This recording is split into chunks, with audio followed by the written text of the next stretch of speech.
Hey, good afternoon, guys. It's Doom here from Dungeons and Doom Biscuit, one half of the creative team that powers DungeonSwag.com. Today we're going to make some.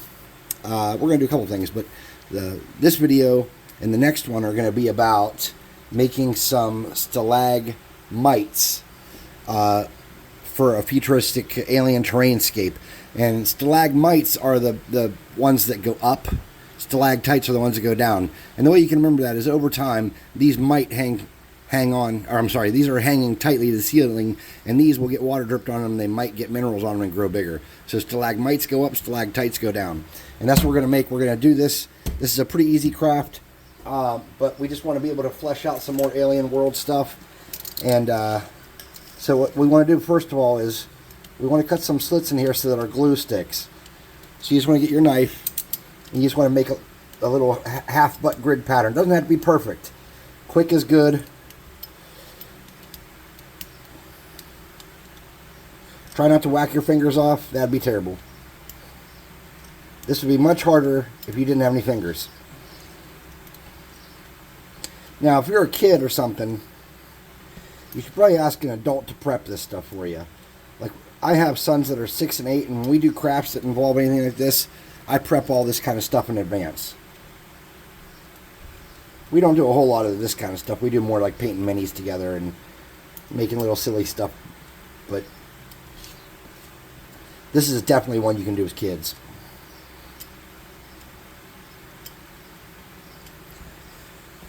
Alright. Now, these are, you can use cardboard circles or anything you have, right? These are little poker chips that I think are from the Dollar Tree. Let me show you how they come, because I have one that I didn't take anything out of yet, I believe. So they look like this when you get them.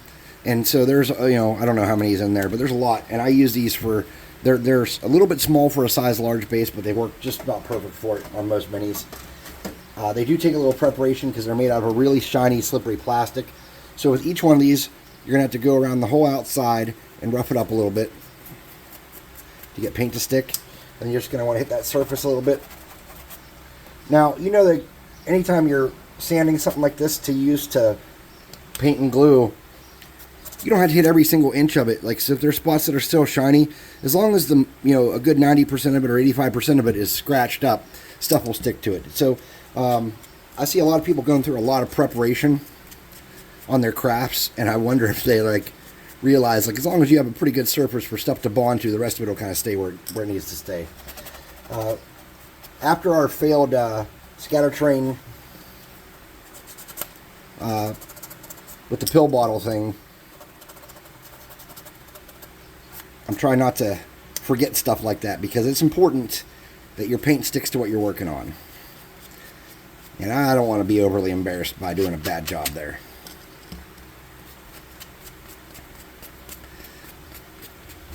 If you're wondering, I'm just I'm turning it with the sandpaper as I go, and it's just kind of catching the edge and roughing it up a little bit. Alternatively, besides sandpaper, you can hit this with a lighter, and you can use a wire brush. And these wire brushes are really nice. And you can buy 3-packs of these at the Dollar Tree or whatever you have there in other places. I've been around the world, but I didn't really do a lot of social stuff like shopping and stuff. So I went around the world for different reasons. But I'm sure a lot of you countries have places like Dollar Tree or something like that. I think I heard one fella, Bill Making Stuff, call them pound shops. So we have 5 here. Let's start with 5. You want to get a thing here. This is a pretty good size for a decent stalactite or stalagmite. Rough measurement here. This is the width of this is about 12 inches, and the length of this is probably about 10 inches. 10 inches. So 10 by 12 is enough to make a decent stalagmite. Remember, it might grow up one day. So the secret here is fold it kind of in half, and then fold half of that into a quarter. Then take whatever side's taller, because it's probably never going to be perfect unless you're cutting them. And you want to loosely start rolling it and then start tightening it up as you go.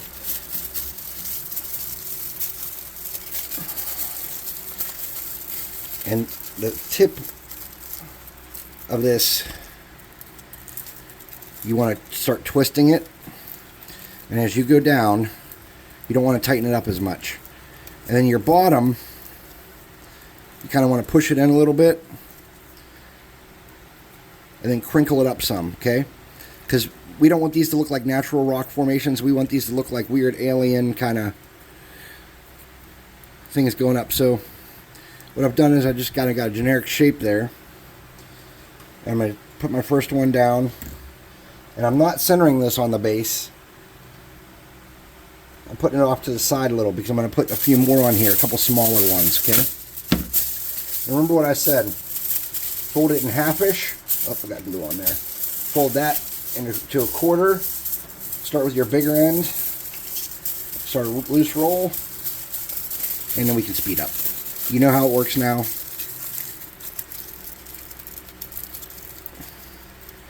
Now, you normally, when you prime these with regular paint, what will tend to happen is that they will not be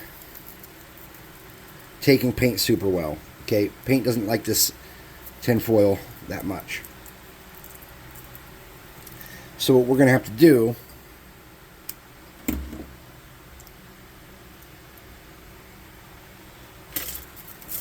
is we can spray it with hairspray. We can paint it by hand with Mod Podge or Mod Podge and paint mixed. Or you can hit it with a little bit of clear coat. And you would be surprised. I'm going to take some of that in.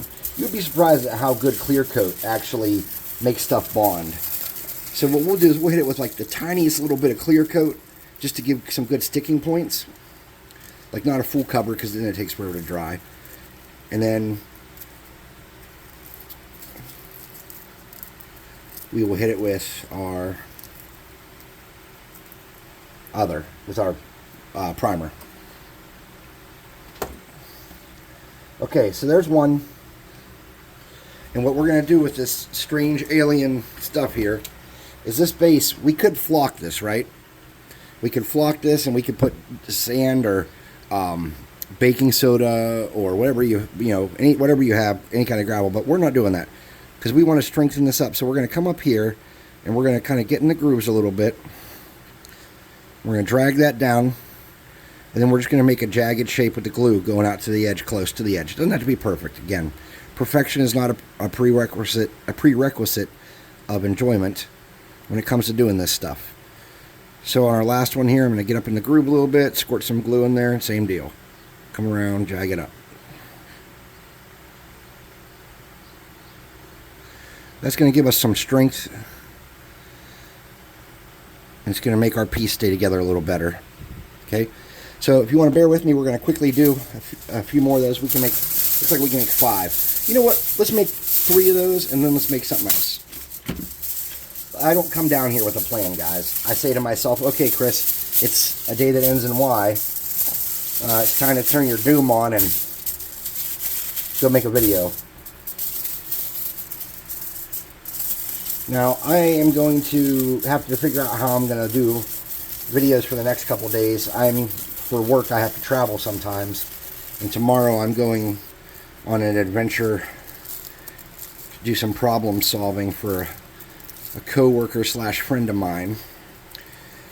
And when you work in environmental science fields, you do spend time fixing problems, troubleshooting.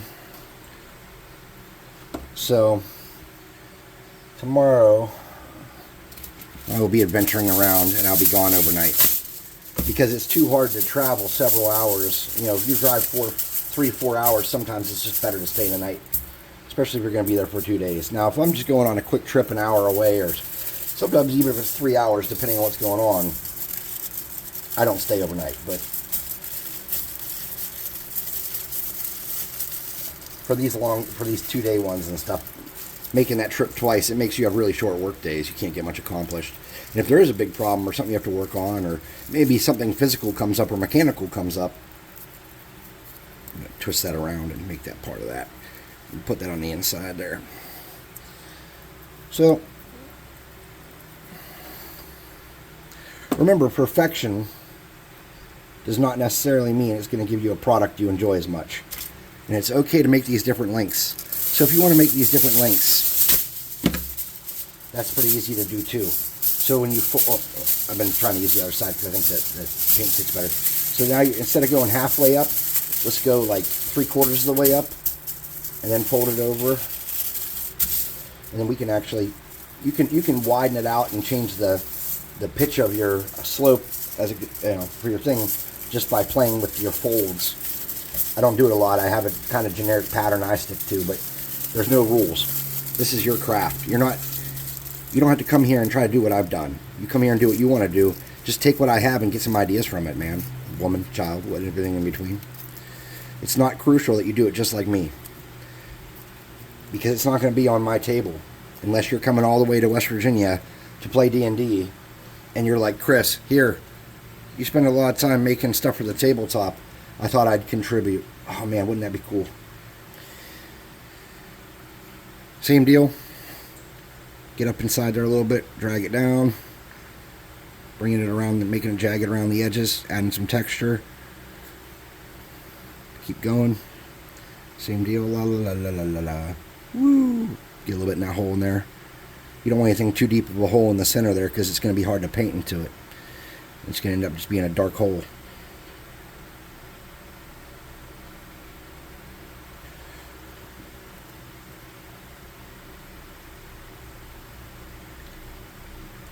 Alright, we'll do one more of these, and then I have an idea of something else we can do that's pretty cool. I don't know how cool it is, but I think it's cool. And since I am the one doing the video, I get to pick what we're doing today, unless you guys send me input in some form.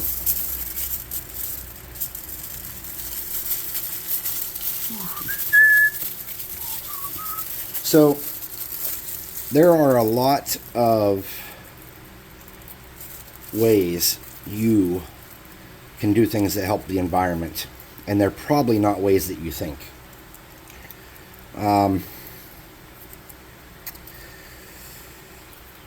Right now, some of the biggest environment threats that you hear about on the news and stuff are not actually some of the real big environmental threats. We have a shortage of toxic waste incinerators in our country right now. So, not saying you're creating any toxic waste, or I don't even know why I brought that up. Just ignore that. That has nothing to do with you guys. That's the kind of stuff I talk to companies about when they're making mistakes. That's not a us conversation. I apologize. I'll take that back. Okay, here's some things you can do. One, be careful what you think you're recycling. The truth is, recycling is not an exact science, and a lot of things that people think are getting recycled and they sit in their recycling bin end up at the landfill, because the expense of recycling it, or the impact that it has on our environment, or on the process, like what its side effects are, is not better than what it's actually bringing back in by being recycled. So there are a lot of things that you would think are being recycled that are not, and I encourage you to look this up, because you'd be surprised. There are only some things you can recycle that are even worth recycling. Like, one of the reasons recycling doesn't work is, for example, companies that have their own soda bottle shape and color and a different type of plastic, and this makes it hard. If everybody used the exact same, pardon me, I have to sneeze. Sorry about that. If everybody were to switch to the same drinking water bottle size, shape, color, degree of plastic that's being used, type of being the plastic that's being used, you could realistically and affordably take efforts to recycle them and make a dent in the problem of plastic. One of the big things is you can reduce the plastic you introduce into the world, like Kroger bag or grocery bags that your groceries come in, the plastic two-handle bags. Those don't need to exist anymore, really. You can go and get a couple canvas bags dirt cheap and turn those into an alternative to plastic that's going to end up at the landfill. Now, I will tell you, you can always use plastic bags again and again too. So if you don't like canvas bags, you can shove some plastic bags in the pocket of your jacket or keep some in the console of your car and take those right back in and use them again until they get broken up. You can use them as liners in your bathroom trash can and things like that. And unless you're throwing something gross in the trash can that you're lining with those, just dump them into a larger trash bag to go out, or a larger trash box to go out, or however you handle your large trash. And that actually helps a lot, believe it or not.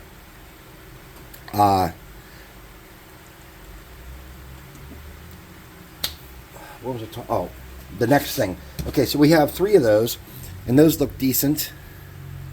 Look at that. We can definitely have some ideas to do with paints on those. So on these, let's do something a little different.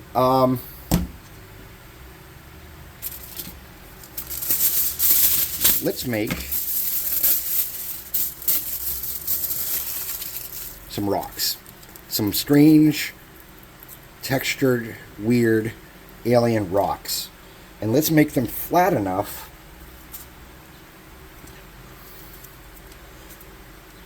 there we go, that we can pop a mini on there if we had to. So a size medium or smaller mini could probably sit on there. Here's one of the Dungeon Swag Death Knights. Oh man, sick. And we can just plop him on there to test to see if they fit on there. And he fits on that rock perfectly. We can take this other half,